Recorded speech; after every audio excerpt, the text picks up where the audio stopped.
기분이 태도가 되지 말자. 김수현.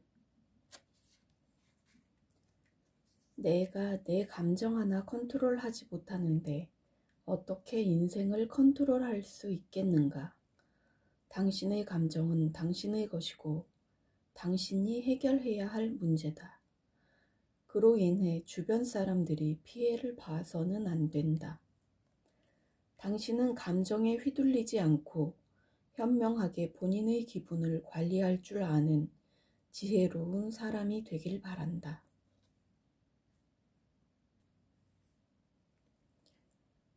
분노라는 감정에 어떻게 대처해야 할까? 일단 분노에 휘둘리지 않겠다는 것을 분노하는 와중에도 기억해야 한다. 물론 쉽지 않다는 것은 안다. 끓어오르는 감정을 주체하기란 쉽지 않을 테니까. 하지만 억제해야 한다. 심호흡을 하고 과연 내가 이렇게까지 화를 낼 일인가? 차분히 생각하는 버릇을 들이자. 의외로 별것 아닌 경우에 화가 날 때도 많다.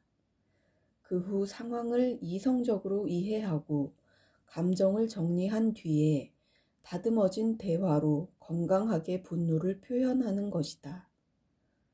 꼭 명심해야 할 것은 욱하는 감정이 솟구칠 때 그대로 내뱉으면 안 된다는 것이다.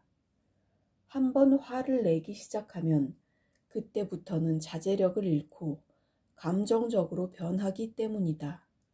또 한 가지, 참는 게 좋은 것만이 아님을 명심해야 한다. 분노는 건강하게 표현하는 것이지 무작정 참기만 한다면 속에서 곪기 때문에 오히려 좋지 않다. 건강하게 분노를 표현하는 것이 익숙해지고 마침내 분노를 다스릴 줄 알게 된다면 나와 주변을 힘들게 하지 않고 필요할 때 적당한 자극과 용기로 쓰이며 삶의 좋은 원동력이 되어줄 것이다. 인생을 피곤하게 사는 사람은 1. 완벽해야 한다는 강박이 있다. 매사에 완벽을 추구하며 완벽하게 잘하지 못한다면 시작하지 않겠다는 마음을 가지고 있어 무엇이든 본인의 마음에 들 때까지 손에서 놓지 못하는 경우가 많다. 2. 생각이 많다. 쉬어야 할 시간에도 크고 작은 고민에 휩싸여 생각하느라 마음 편히 쉬지를 못한다. 걱정하는 고민의 해답이 나올 때까지 끊임없이 생각하기 때문에 하루 대부분의 시간을 생각하는 데 쓴다. 3. 감정에 예민하다. 슬픔, 분노, 우울함, 외로움 등등 본인의 감정에 예민해서 일반적인 사람들보다 크게 반응한다. 한번 슬픔에 빠지면 완전히 무너지고 유연하게 넘겨도 될 일에도 버럭 화를 내며 우울한 날에는 끝없이 우울해진다. 그런 당신이 알아야 할 것은 지금껏 스스로가 자신을 괴롭히고 있었다는 것이다. 완벽을 추구하며 자신을 채찍질하고 수없이 많은 생각들로 마음을 어지럽히고 감정에 과민하게 반응하다 보면 삶의 여유를 찾지 못해 과부하가 오기 마련이다. 이제는 조금만 둔해지자. 마음을 편하게 먹고 여유를 가지자. 항상 신경이 곤두서 있는 당신에게는 약간의 둔함이 윤활제가 되어줄 것이다. 연인 사이 이별을 부르는 말버릇. 1. 또 시작이야? 왜 또 나를 짜증나게 하냐는 말밖에 되지 않는다. 자신의 실수에 대한 반성은 없고 용기 내서 말한 상대방의 서운함을 전혀 이해하지 못하는 것이다.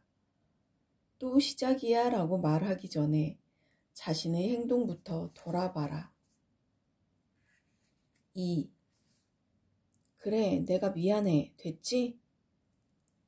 다툼 자체가 질린다는 듯 당장의 상황만 모면하려는 식으로 말하는 사과에 기분이 풀릴 리가 없다.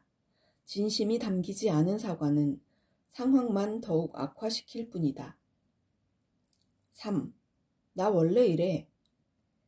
자신의 성향이 어떻든 상대방이 싫어한다면 고쳐야 하는 것이 연인으로서 당연한 것이다. 다름을 맞춰갈 의지가 없다면 연애할 준비가 안 된 것이다.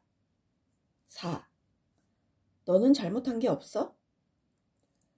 다툼은 서로의 입장을 이해해주고 조율하며 맞춰가는 과정에 불과하다. 여기서 서로의 잘잘못을 따지기 시작한다면 그 다툼은 절대 좋게 매듭 지을 수 없다. 5. 다음에 이야기하자. 연인 사이 문제는 그 자리에서 푸는 게 좋다. 서운함을 해소하지 않고 방치한다면 점점 몸집이 커져 언젠가 관계를 크게 망친다. 연애를 이어가다 보면 필연적으로 다툼이 생길 수밖에 없다. 그렇기에 중요한 건 다툴 때 언행에 조심하는 것이다. 연인 사이에서는 대화가 상당수를 차지하는 만큼 말 한마디를 할 때도 신중해야 한다. 특히 다툴 때는 더더욱. 욱하는 감정에 기분이 태도가 되어 소중한 상대를 상처 주는 말은 절대 하지 말자. 진짜 사랑은 다른 게 아니라 상대에게 건네는 말 한마디에서 보이는 법이니까. 상처받지 않고 행복한 연애를 원한다면 상대방에게 마음을 허락하기 앞서 절대적으로 한 가지는 따져봐라. 감정을 컨트롤할 줄 아는 사람인지, 기분대로 행동하는 사람인지. 대부분 사람들은 반복되는 호의에 감사하기보다 익숙해진다. 당신이 희생하면 희생할수록 점점 당신의 희생을 당연하게 여기며 그 소중함을 잊어버리게 될 것이다. 관계란 한쪽의 노력만으로 되는 것이 아니다. 서로가 서로를 위해주고 배려해주며 긍정적인 영향을 주고받는 것이 진짜 건강한 관계인 것이다. 이제 더 이상 당신이 남에게 헌신하다 상처받지 않기를 바란다. 언제나 나 자신을 가장 아껴주고 나 자신에게 집중해주길 바란다. 인간관계에서 무조건 걸러야 할 사람이 있어요. 바로 난 원래 이래라는 말을 내세우며 뻔뻔한 합리화를 하는 사람들이에요.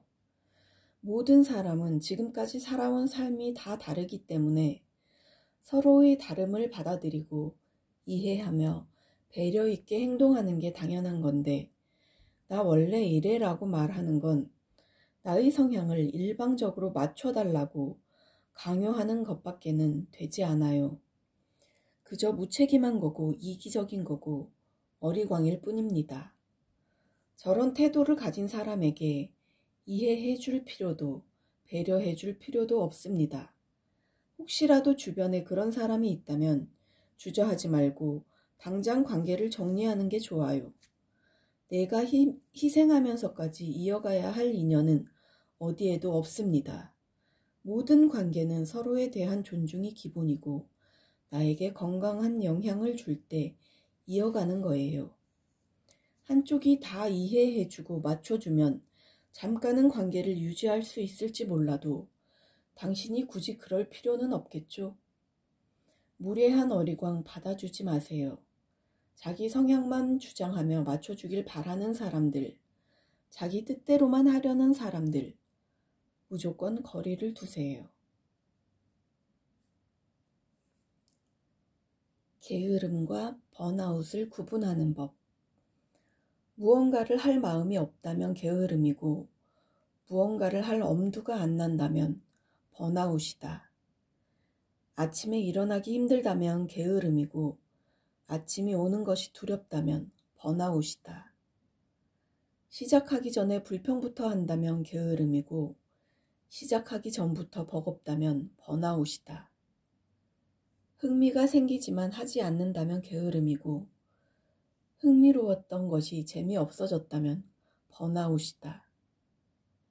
해야 하는 것을 알지만 안 하는 것은 게으름이고 다 포기하고 싶고 지쳤다면 번아웃이다.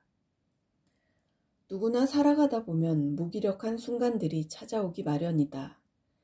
이때 지금 내 상태가 게으른 것인지 번아웃이 온 것인지 구분하는 일은 매우 중요하다. 게으른 것이라면 정신을 바로잡을 필요가 있다. 번아웃이 온 것이라면 정신을 가다듬을 필요가 있다. 게으른 상태라면 당장 작은 것부터 시작해라. 게으름을 방치하다 보면 나태함에 잠식되어 발전 없는 삶을 살게 된다. 번아웃이 온 상태라면 지금까지 열심히 달려오느라 지친 나를 위해 잠시 쉬어가는 시간을 갖도록 하자.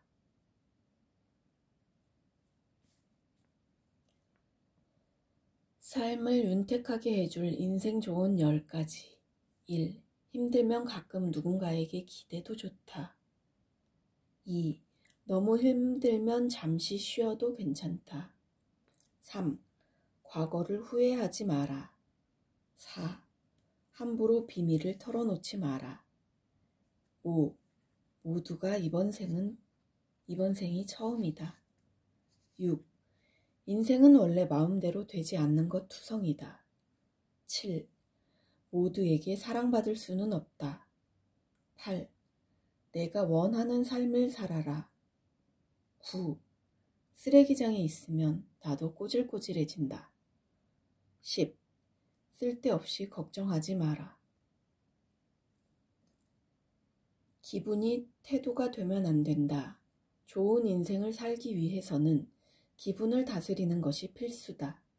감정에 휘둘리지 않아야 한다. 현명하게 본인의 기분을 관리할 줄 아는 지혜로운 사람이 되길 바란다.